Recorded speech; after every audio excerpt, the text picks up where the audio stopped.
हिंदी आचार्य में स्वागत है जी आपका। बच्चों, हिंदी वर्णमाला में जो क से लेकर ह तक के जो वर्ण है इन्हें कहा जाता है व्यंजन वर्ण।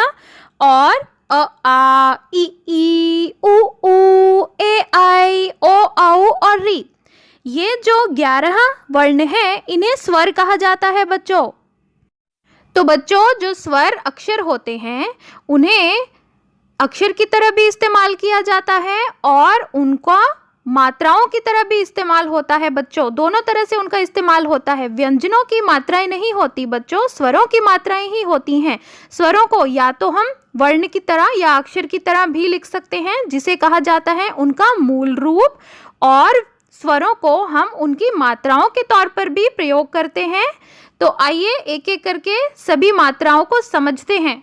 तो बच्चों, इस वीडियो में पहले हम इ स्वर के मूल रूप के बारे में जानेंगे, यानी कि जो इ स्वर है वह वर्णमाला में जिस तरह से लिखा जाता है बिल्कुल उसी तरह हम उसे शब्द में इस्तेमाल करेंगे। और फिर इ की मात्रा के बारे में जानेंगे बच्चों। तो चलो पहले इ स्वर के मूल रूप को जानेंगे।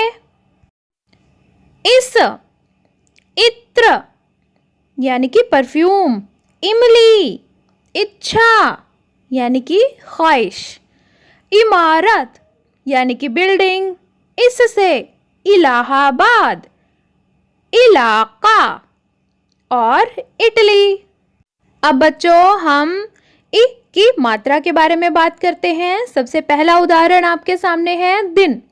यहाँ पर बच्चों द एक व्यंजन है जिसे छोटी ई की मात्रा लगी हुई है, और न भी एक व्यंजन है जिसे छोटे अ की मात्रा लगी हुई है। तो बना दिन। इसी तरह से दिल, सिर, शिव, बिल, फिर, मित्र। और उदाहरण देखेंगे बच्चों, गिरी।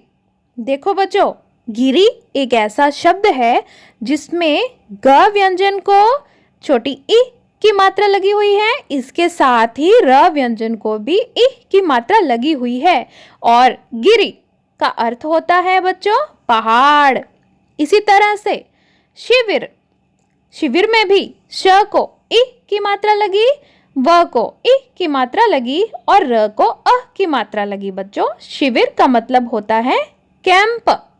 इसी तरह से अंग्रेजी का शब्द टिकट है, फिर निकट है, निकट यानी कि पास, हिरण, निकल, किरण, फिसल, दिवस यानी कि दिन, भिन्न यानी कि अलग, और मिलन। और उदाहरण देखेंगे, झिल मिल, किशमिश, किस्मत, विस्मित यानी कि हैरान हुआ, विस्मय यानी कि हैरानी बच्चों, शिक्षित यानी कि पढ़ा लिखा व्यक्ति, विकसित यानी कि जिसकी तरक्की हो चुकी हो, तिलक यानी कि टीका, थिएटर। यहाँ पर भी देखो बच्चों, थ को तो छोटी ई की मात्रा लगी हुई है, इसके साथ ही ए, छोटी ए जिसे कहते हैं, उसका मूल रूप इस्तेमाल हुआ है यहाँ पर इस शब्द में थिएटर में।